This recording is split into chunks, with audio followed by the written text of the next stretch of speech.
Bonjour, aujourd'hui on va parler de l'achat d'un rosier à racines nues.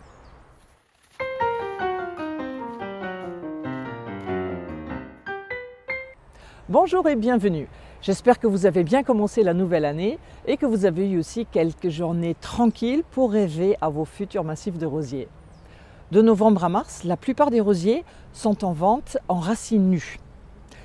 Pendant cette période, ils sont en dormance pour le repos hivernal et c'est à cette période que les rosieristes peuvent les sortir de terre sans les endommager et peuvent les stocker pendant quelques mois au frais.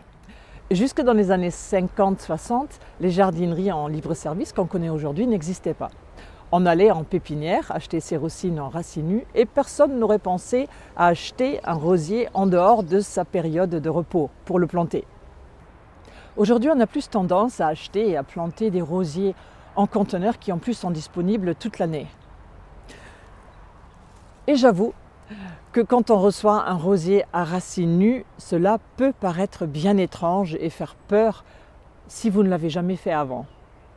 On voit juste quelques misérables petits bâtonnets, mais moi ce que je vois, c'est un système racinaire bien développé et je vois quelques pousses qui sont en parfaite santé et bien vigoureuses. Et justement, si j'avais acheté ce rosier en pot, je n'aurais pas pu juger de l'état de son système racinaire. Par contre, j'aurais pu juger de son parfum, de la couleur de ses fleurs, de la forme de ses fleurs, de l'état général. Et avec les rosiers à racines nues, il faut faire confiance à la description des rosieristes. Mais on peut aussi, et je vous le conseille vivement, aller dans les fêtes aux plantes, aller dans les roseraies, voire directement chez les rosieristes pour bien choisir son rosier. Et du coup, on achète peut-être moins au coup de cœur, on prend plus le temps de réfléchir, on est plus patient et je pense bien plus raisonnable. Certes, les rosiers en racines nues ne sont disponibles qu'entre novembre et mars, mais la vente par correspondance vous permet aujourd'hui d'accéder à des entreprises partout en France et qui sont loin dans votre région, voire à l'étranger. Et du coup, le choix est immense.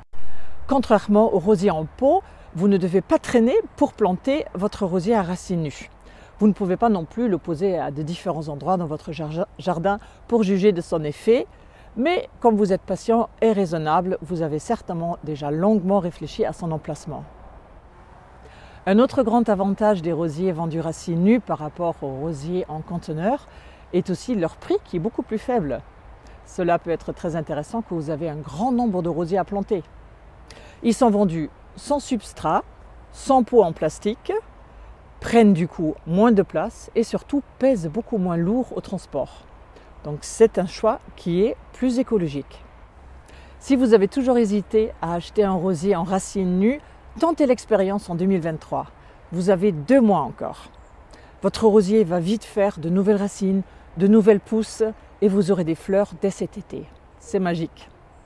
Mais faites-vous plaisir, prenez votre temps et choisissez tranquillement une de ces beautés. Et pour cette nouvelle année, je vous souhaite une pluie de roses pour votre jardin. Bon jardinage et à bientôt.